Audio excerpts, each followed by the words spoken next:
2002 সাল রামগোপাল ভার্মা একটা ছবি বানাইল, নাম হইতেছে কোম্পানি। অজয় দেবগন পর্দা এক আন্ডারওয়ার্ল্ড ডন, যে তার গ্যাং চালায় ঠিক একটা কর্পোরেশনের মতো কইরা, পুলিশের চাপে দেশ ছেড়া হংকং পালায়। কিন্তু সাম্রাজ্য চলতে থাকে দূর থেকে, ফোনে, বিশ্বস্ত লোকের মাধ্যমে। ছবির সবচেয়ে বিখ্যাত সংলাপ, সব গান্দা হয় পর ধান্দা হয় ইয়ে, সবই নোংরা কিন্তু এটাই তো ব্যবসা। গ্যাং এইখানে আর নিছক গুন্ডার দল না, একটা সীমান্তহীন এন্টারপ্রাইজ। বৈধ আর অবৈধ সীমানা মুছা যায়, খুন, চাঁদাবাজি, সব ধান্দা, সব ব্যবসা। হিন্দি সিনেমা দশকের পর দশক আমাদের এই গল্প দেখাইছে। জেলের ভেতর থেকে কিংবা বিদেশ থেকে ডন তার সাম্রাজ্য চালায়। আমরা ভাবছি এটা তো সিনেমা, অতিরঞ্জন। না, ঠিক একই ঘটনা ঘটিছে ইন্ডিয়াতে। আর এই কাজ করতে গিয়া ইন্ডিয়ান মাফিয়ারা পাড়া দিছে আমেরিকার লেজে, আর বাইর হয়ে আসছে এক ভয়ঙ্কর আন্তর্জাতিক মাফিয়ার খবর। আর এফবিআই একে একে ভাঙ্গা দিতেছে এই চক্র। আসেন গল্পটা শুনি। 2026 সাল, আহমেদাবাদের সবরমতী সেন্ট্রাল জেল, ভারতের অন্যতম সর্বোচ্চ নিরাপত্তা কারাগার। এক বন্দি সলিটারি কনফাইনমেন্টে একা একা থাকে। 24 ঘন্টা সিসিটিভি নজরদারিতে, নামে 50টার বেশি মামলা, কাগজে কলমে বাইরের দুনিয়ার সঙ্গে তার কোনো যোগাযোগই নাই, থাকার কথাই না। অথচ এই বছর জানুয়ারিতে এই সেল থেকে একটা এনক্রিপ্টেড হোয়াটসঅ্যাপ বার্তা পৌঁছায় 7 সমুদ্র পারে লস অ্যাঞ্জেলসে। দাবি কি? $50 লক্ষ দিতে হবে। ওরে বাপরে, না দিলে পরিণতি ভয়াবহ। বাঙ্গুদের চাইতে অবশ্য নিরাপদ, অন্তত বিসি চাইপা ধরে নাই চান্দার জন্যে। জানেন তো, এই যে এটা দেখেন,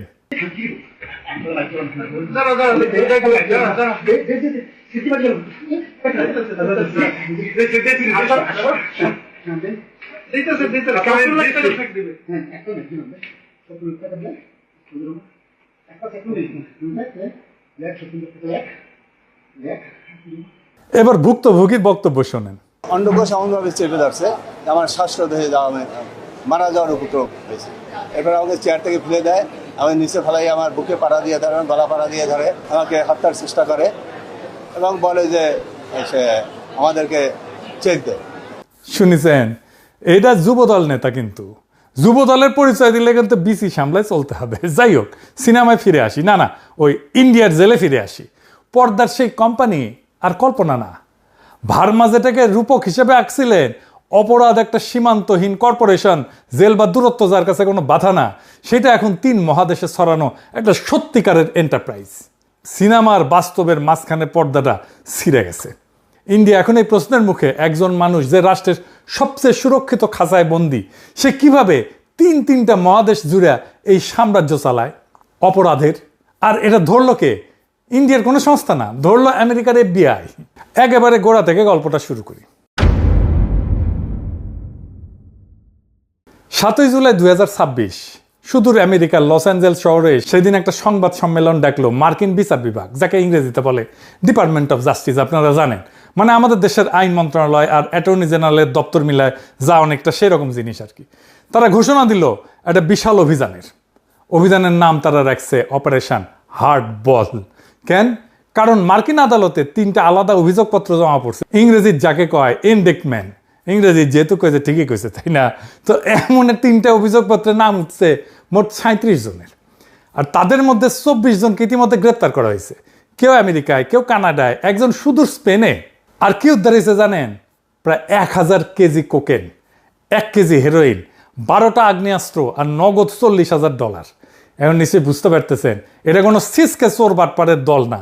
এই অভিযানের নিশানা কারা? মার্কিন কর্তৃপক্ষ বলছে 3টা সংঘবদ্ধ অপরাধী চক্র, যাদের শিকড় ইন্ডিয়ায়, ভারতে। তো এই 3টা চক্র কারা? 1 নাম্বার আর সবচেয়ে বড় নাম হইতেছে লরেন্স বিষ্ণই সিন্ডিকেট। হ্যাঁ, ইংরেজি নাম আর কি। 2 number Jaggu Bhagwanpuria gang. 3 number Ravinder Singh Dhanna নামে একটা মাদক পাচারের নেটওয়ার্ক।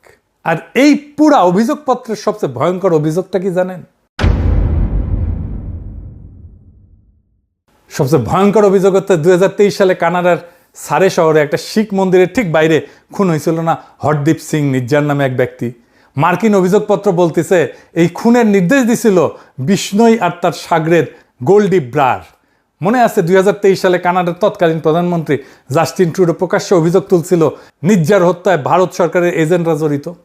ইন্ডিয়া কানাডা সম্পর্ক একেবারে তলানিতে নামে কূটনৈতিক বহিষ্কার হয়, কনসুলেট বন্ধ হয়ে যায়। এখন 3 বছর পর আমেরিকার বিচার বিভাগ আর কানাডার নিজের পুলিশ আর সিএমপি দুইজনেই বলতেছে এই অভিযান করছে বিষ্ণুই সবরমতী জেলের সলিটারি সেল থেকে, চোরাই মোবাইল আর ভিওআইপি ডিভাইস দিয়া 3 মহাদেশ জুড়ে খুন চাঁদাবাদি চালাইছে জানুয়ারি 2026 পর্যন্ত এই বছর।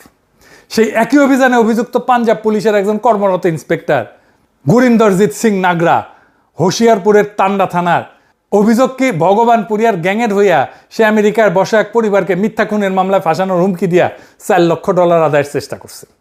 এখন ইন্ডিয়া কইতে পারে আরে নির্জারকে তো আমরা মারি নাই, মাফিয়া মারছে, আমরা ভালো ছেলে, সন্ধ্যাবেলা হাত মুখ ধুয়া পড়তে বসি।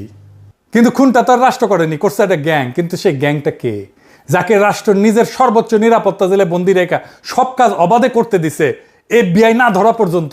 এখন কইতে পারেন না ওরা হয়তো জানতো না, আসলে কি তাই? আসেন দেখি। ইন্ডিয়ার নিজের সংস্থা NIA 4 বছর আগে 2022 সালে বলছিল যে বিষ্ণুয়ের বিরুদ্ধে প্রায় একই অভিযোগ আনছিল যে জেল থেকে সে অপরাধ নেটওয়ার্ক চালায় মোবাইল দিয়া। অর্থাৎ ইন্ডিয়া জানতো, রাষ্ট্র অন্ধকারে ছিল না, যেনও থামায়নি। কেন? সলিটারি সেলে সিসিটিভির নিচে একজন বন্দী যখন বছরের পর বছর জুড়ে বিশ্ব জুড়ে অপরাধ চালায়, তার কারণ কি হইতে পারে? তার কারণ একটাই হইতে পারে, রাষ্ট্র সেটা সুবিধা পায়। গোয়েন্দা সংস্থা অনেক সময় এইভাবে ক্রিমিনাল গ্যাংকে কাজে লাগায়। কানাডা কখনো বলেনি যে ইন্ডিয়ার গোয়েন্দারা নিজেরা এসে গুলি করছে। তাদের অভিযোগ ছিল যে ভারতীয় সংস্থা এই কাজটা করছে, তাই গ্যাংটাকে কাজে লাগাইছে এটা হাতিয়ার হিসাবে। রাষ্ট্র যে অপরাধী গ্যাংকে নিজের নোংরা কাজ করানোর জন্য ভাড়া করে, এটা কোনো নতুন বা অকল্পনীয় জিনিস না। এটা গোয়েন্দা দুনিয়া একটা পুরানো পরিচিত কৌশল। এটা একটা নামও আছে, প্লজিবল ডিনাইবিলিটি। বাংলায় বললে বিশ্বাসযোগ্যভাবে অস্বীকার করার সুযোগ। মানে কাজটা এমনভাবে করানো যাতে ধরা পড়লে রাষ্ট্র হাত তুলে বলতে পারে আমরা তো কিছু জানি না, আমরা ভালো ছেলে, সন্ধ্যাবেলা হাত মুখ দিয়ে পড়তে বসি। এটা তো অপরাধীরা করছে। 3টা উদাহরণ দিই যাতে আমরা বুঝতে পারি যে এটা কত সাধারণ একটা খেলা গোয়েন্দা সংস্থার জন্য। 1 নাম্বার, খোদ আমেরিকা। 1960-এর দশকে আমেরিকার গোয়েন্দা সংস্থা CIA কিউবার নেতা ফিদেল ক্যাস্ট্রোকে খুন করতে চাইছিল। কাকে দিয়ে জানেন?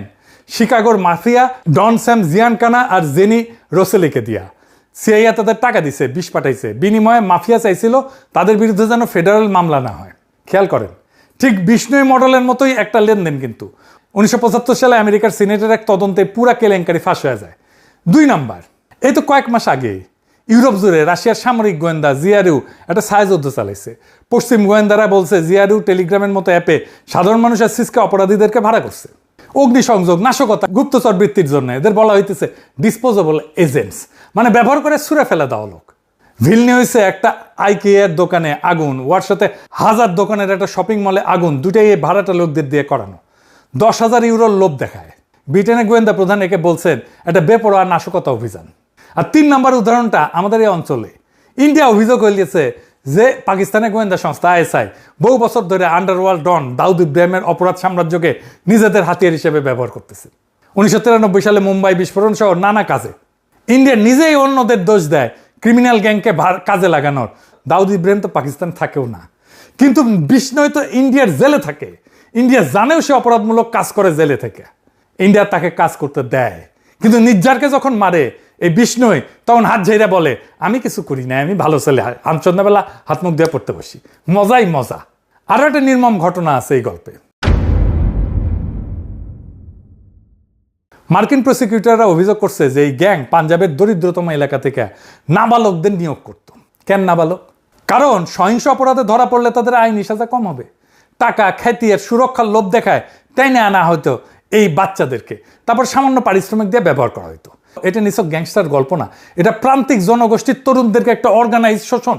যে নাবালকদের রাষ্ট্রের সুরক্ষা এবং সুযোগ পাওয়ার কথা ছিল, তারাই হয়ে ওঠে আন্তর্জাতিক অপরাধ অর্থনীতির সবচেয়ে সস্তা, সবচেয়ে খরচযোগ্য কাঁচামাল। মনে আছে শুরুতে কোম্পানির সেই সংলাপ, সব গান্দা হয় পর ধান্দা হয় ইয়ে। এইখানে সেই রূপকটা তার আসল একটা নিষ্ঠুর অর্থ পায়। একটা সীমান্তহীন এন্টারপ্রাইজের অঞ্চলভিত্তিক ম্যানেজার, মুনাফার ভাগাভাগি, সস্তা শ্রমের সাপ্লাই চেইন।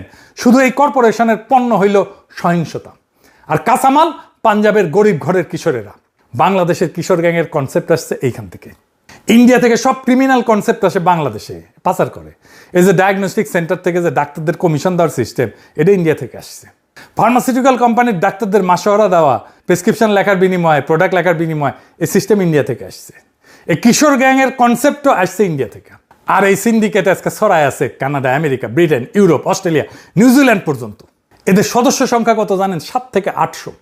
এই 2026-এ পর্তুগালে ইন্ডিয়ান নাগরিকের উপর গুলিবর্ষণের দায় স্বীকার করছে এই গ্যাং। আন্তর্জাতিক বিশ্লেষকরা বলছে এই প্রথমবার একটা ভারতীয় সংগঠিত অপরাধ চক্রকে পশ্চিমা সরকারগুলো নিছক অপরাধ না, একটা ট্রান্সন্যাশনাল নিরাপত্তা হুমকি হিসাবে দেখতেছে। ইন্ডিয়ান সংগঠিত অপরাধ এখন আর শুধু ইন্ডিয়ান আভ্যন্তরীণ সমস্যা না, এটা একটা বৈশ্বিক সমস্যা। আর এই বৈষ্ণই ভগবানপুরিয়া, ধান্দা, নাগরা, গোলডিব্রার, এই যে গোটা ট্রান্সন্যাশনাল অপরাধ সাম্রাজ্য যা 3 মহাদেশে খুন, চাঁদাবাজি, মাদক চালায়, এদের দিকে একবার তাকান। এদের মধ্যে একজনও কি মুসলমান? একজনও কি ইসলামী জঙ্গি? না, এরা কেউ শিখ, কেউ হিন্দু। কিন্তু এই ভারত রাষ্ট্র সারা দিন রাত সন্ত্রাসবাদ, জঙ্গিবাদ বলে চিৎকার করে, যে রাষ্ট্র বরাবর একটা নির্দিষ্ট সম্প্রদায় মুসলমানদের ঘাড়ে জঙ্গিবাদের অপবাদ চাপায়, প্রতিবেশী দেশকে সন্ত্রাসের আতুরঘর বলে ভিলিফাই করে, সে একই রাষ্ট্রের প্রাতিষ্ঠানিক কাঠামোর ভেতরে বৈশা একটা বিশাল অপরাধ চক্র গোটা আন্তর্জাতিক অপরাধ পরিচালনা করতেছে জেলের সেলের মধ্যে থেকে, পুলিশ অফিসারের যোগ সাজসে। তাইলে প্রশ্নটা এই, যে দেশের নিজের ঘরের ভেতরে এই অবস্থা, যে দেশ নিজের সবচেয়ে সুরক্ষিত জেলটা পর্যন্ত সামলাইতে পারে না, সেই দেশের কি অন্য দেশের দিকে আঙ্গুল তুলিয়া জঙ্গিবাদ নিয়েও তোলা হওয়া সাজে? তার নৈতিক অধিকার আসে কোথায় থেকে? আসবে নৈতিক অধিকার? যে রাষ্ট্র জঙ্গিবাদের ভয়কে একটা রাজনৈতিক হাতিয়ার বানায়, একটা সম্প্রদায়কে কোণঠাসা করার অস্ত্র বানায়, তার নিজের মাটিতেই যখন একটা দানব বাইরে ওঠে আর সেটা ধরাই দিতে হয় বিদেশি সংস্থাকে, তখন সেই ভয় উৎপাদনের রাজনীতি আর জঙ্গিবাদের গল্প বেচার রাজনীতিটা কতটা নৈতিক? প্রশ্ন করুক ইন্ডিয়ানরা নিজেদেরকে। শক্ত বিশ্বমঞ্চে কর্তৃত্বের হুঙ্কার দেয়, পরাশক্তি হবে নাকি? নিজের দেশের একটা জেলের সেল সামলানোর ক্ষমতা নাই। আর এই দেশকে দেখে ডরে কাঁপে বাঙ্গুরা। পশ্চিমে ইন্ডিয়ার আগের জেনারেশনের ইমেজ ছিল মেধাবী ডাক্তার, তারপরের জেনারেশন হয়েছে মেধাবী আইটি এক্সপার্ট, বড় বড় কর্পোরেশনের সিইও। ও আচ্ছা, মাঝে বাদ পরিচয়টা সেটা হইতেছে বিশ্ব সুন্দরীদের দেশ। এই জেনারেশনে শুরু হয়েছে ফোন স্ক্যামার হিসাবে। ইন্ডিয়ানরা স্ক্যাম করে, প্রতারণা করে, টাকা চুরি করে। একটা সেন্টারে দেখেন $48 মিলিয়ন হাতায় নিছে ফোনে স্ক্যাম করে। ওই দেখেন কলকাতা বা মুম্বাইয়ে বসে স্ক্যাম করতেছে। এখন ফোনে ইন্ডিয়ান অ্যাকসেন্ট শুনলে পশ্চিম মানুষ গালাগালি করে, ফোন রেখে দেয়, কথা বলতে চায় না। এই দেখেন গার্ডিয়ানেই নিউজ আসছে, এটা নিয়ে স্টোরি হয়েছে। আর এটা শুরু হয়েছে H1B ভিসা দিয়া ফ্রড করা। H1B ভিসা কি জানেন তো? এই ভিসার মাধ্যমে ইন্ডিয়ানরা সবচেয়ে বেশি আমেরিকা আসে। এই ভিসা ইন্ডিয়ানরা সবচেয়ে বেশি ব্যবহার করে। এটা একটা আমেরিকার অস্থায়ী কর্মসংস্থান, নন ইমিগ্রেন্ট ওয়ার্ক পারমিট আর কি, যার মাধ্যমে মার্কিন কোম্পানিগুলো বিদেশি দক্ষ পেশাজীবীদের নিয়োগ দিতে পারে। এটা সাধারণত এমন চাকরির জন্য ব্যবহার করা হয় যেখানে অন্তত ব্যাচেলার ডিগ্রি বা সমমানের বিশেষায়িত জ্ঞান প্রয়োজন। একজন মার্কিন নিয়োগকর্তা, এমপ্লয়ার, সে বিদেশি কর্মীকে চাকরির প্রস্তাব দেবে। নিয়োগকর্তা কর্মীর পক্ষ থেকে H1B এর জন্য আবেদন করবে আমেরিকার কাছে। কর্মী নিজে সরাসরি আবেদন করতে পারবে না। আবেদন অনুমোদিত হলে কর্মী আমেরিকায় গিয়া ওই নির্দিষ্ট নিয়োগকর্তার অধীনে কাজ করতে পারে। সবচেয়ে বেশি যায় এই ভিসা আমেরিকায় ইন্ডিয়ানরা। এটা জালিয়াতি করে প্রচুর। আর এটা নিয়ে আমেরিকানদের মধ্যে আছে বিশাল অসন্তোষ। এই যে সারা গঞ্জালেজ এই নিয়ে ব্লগিং করে, দেখেন। You don't have to do anything. They will secure your H1B visa, that fake company. Boutique scam companies. They'll have a main office in Hyderabad. They will hire you on my payroll. You're not doing any job. Some fake paperwork I'll do. I will go and secure contracts from smaller companies that need IT. Like, okay, now you technically work for me, but you're on a project that I secured in this hick town. You don't know how to do the job. So you'll bring the work home. My guys who are sitting in Hyderabad will do the work for you. You pay 15%. Maybe you couldn't understand what the they're saying. They have these scammy companies. They bring in people on H1B visas who can't even do the job. They fake the certifications. They fake the resume. We're outsourcing our job to an H1B visa, but actually that H1B visa holder is outsourcing their job back to some sucker in Hyderabad. দেখেছেন American vice president, দেখেন কি কয় JD Vance এই visa fraud নিয়ে। দেখেন, American jobs ought to go to American workers and not foreign fraudsters, and the Department of Labor is fighting back against it. শুনেছেন India যেই জায়গায় উঠেছিল সেই জায়গা থেকে পতন শুরু হয়েছে। আর ইন্ডিয়ার পতন বা শক্তি ক্ষয় মানে আমাদের মাথার উপরে থেকে দাদাগিরির খায়েশ দুর্বল হওয়া। সামনের দিনগুলোতে সারা দুনিয়ায় নানা ওলট পালট হবে, শক্তির ভারসাম্য বদলাবে। আমাদের গণতান্ত্রিক অভিযাত্রা, স্বাধীনতা, সার্বভৌমত্বের জন্য সবচেয়ে বড় হুমকি যেই দেশটা, তার প্রত্যেক উত্থান পতনকে আমাদের তীক্ষ্ণ দৃষ্টিতে পর্যবেক্ষণ করতে হবে। সেই ভিত্তিতে আমাদের জাতীয় কৌশল নির্ধারণ করতে হবে। এটাই আমাদের মুক্তির নিশানা। ইনকিলাব জিন্দাবাদ, আজাদি জিন্দাবাদ।